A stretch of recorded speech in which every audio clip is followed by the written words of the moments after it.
1000 BC, archaeology, evidence of ancient Chinese Babylonian civilization using fingerprint to sign legal documents. Ang 1000 BC ay ito yung pag-sasign nila ng fingerprint para sa legal documents nila. Dahil nung unang panahon is hindi pa nila alam kung paano yung pagsulat or pag-sign ng mga documents, kaya ang pagsasign nila ng fingerprint, yun yung evidence nila upang parang kunyari ikaw, parang sa'yo yung na yun, yung documents na yun, nakapatunayan na ikaw yon yung nag-sign. Babylonians use on clay tablets for business transaction. Babylonians naman use yung gumamit sila ng clay tablets for business construction. Chinese, first user of fingerprint rituals. Parang yung gumamit ng fingerprint ay yung Chinese sa mga rituals. Wachi, later used in signing of contract on the part of illiterate. Yung Wachi naman, sila ay gumagamit ng fingerprint para sa pag-sign ng contract. Kasi yung mga illiterate dati, hindi pa nila alam yun. Marcello Mapigi, a professor of anatomy at Bologna University in Italy. Siya ay isang professor ng anatomy at Bologna sa University of Italy.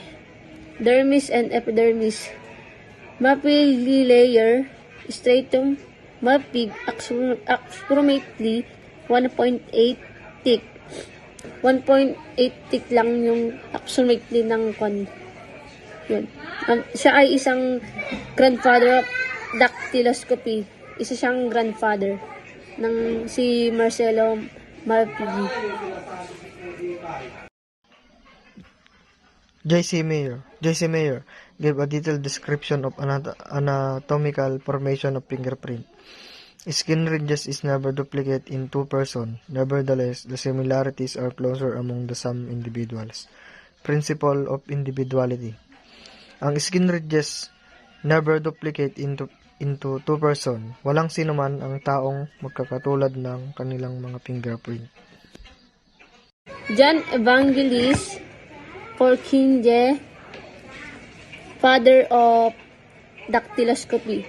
Si John Evangelist ay siyang father ng dactyloscopy.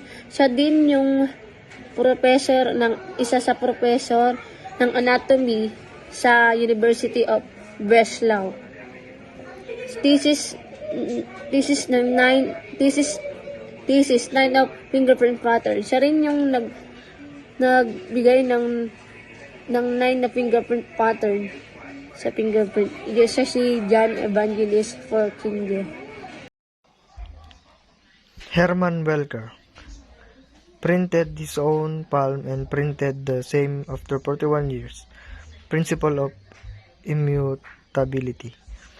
Ang kanyang ginawa ay print niya ang kanyang palm and after 41 years ginawa niya ulit ang kanyang palm impression para patunayan na hindi ito nagbago. Si William Herschel naman ay Chief of Administrative Officer of Bengal. Siya ay Chief Administrative Officer of Bengal. Palm print, letter or right index and middle finger using fingerprints as means to identify criminals in Vail, 1857. Assessment of signatures and field mentioned to potential for forensic use. Si William Herschel naman ay kaya niya kinan ang fingerprint upang mahuli kung sino talaga yung totoong may sala. Dahil ang fingerprint natin ay isa lamang. At kapag nabura ito, hindi ito, kahit maputol man, ay babalik at babalik pa rin. Kaya, na-identify kung sino yung may sala or perpetrator. Kaya, si William Herschel ay na-identify niya yung criminal dahil sa pamamagitan ng fingerprint or sa at ito rin ay pag signature or ginagamit ito. Yun lang. Dr. Henry Foltz, 1880s, Scottish physician working in Tokyo, studied skin furrows. After noticing finger marks on specimens of prehistoric pottery, examined and compared the thieves' FP left on the scene with the arrested suspect. Print left at crime scene who could lead to identification. Published an article in the scientific journal called Nature. Use of fingerprints for identification purposes. Asked Charles Darwin to help him develop a classification system, but he forwarded to his cousin Galton, offered to schoolyard Alphonse Bertillon, 1879, clerk in Prefecture of Police, Paris, France. Anthropometry Bertillon system measured a part of the body. The Will and the William West cases, the identical inmates that showed on the need for fingerprinting 1903. Gilbert Thompson, 1882. In 1882, Gilbert Thompson of the Geological Survey in New Mexico used his own fingerprint on a document to prevent forgery.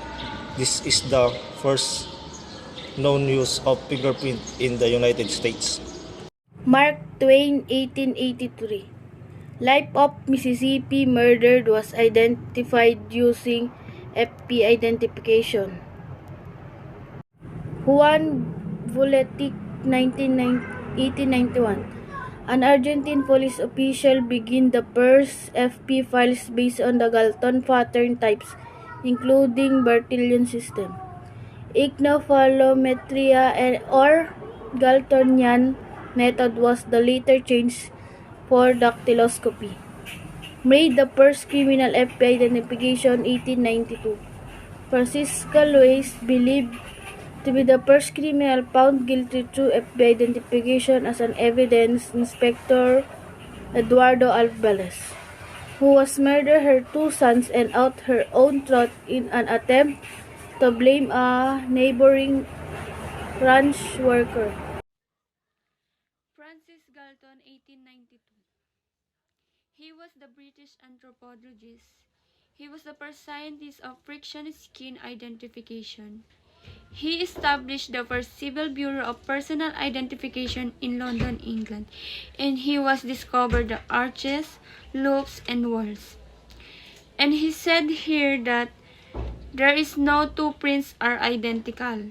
Wala daw taong parehas ang fingerprint. And he was said here that individual FPs remain unchanged for your entire life. Next is Sir Edward Henry, 1897. Proposed a modified classification system which was adopted by Scotland Yard in 1901 basis for taking FP in most English-speaking countries. New York City Service Commission, 1901. First official use of FPUSA, 1904, was American police received training from Scotland Yard representative in 1924. National FP was set up in America by FBI. The Philippine history is Mr. Jones first taught FP in the PC. Bureau of Prison, 1918. And Darby established a modern and complete fingerprint files for Philippine Commonwealth during the reoccupation of the Philippines by the American forces. Generoso Reyes was the first Filipino FP technician employed by the PC. Next is Isabella Bernales, the first Filipina FP technician. And Cap Tomas Dugan, NY Police Department, and Flaviano Guerrero, FBI Washington, gave the first examination in FP 1927. And Agustin Patricio was the top the examination. Next is PP versus Medina was first leading conviction based on FP. PCCR first government recognized to teach the science of FP and other police service. And that's all. This is my group mates, Christina Junicio, Aldwin Januaria, Kervin Corameng, Shunlin Cabiso, Carlo Aquino, Erica Egipto, and Honey Rose Amurang. Thank you.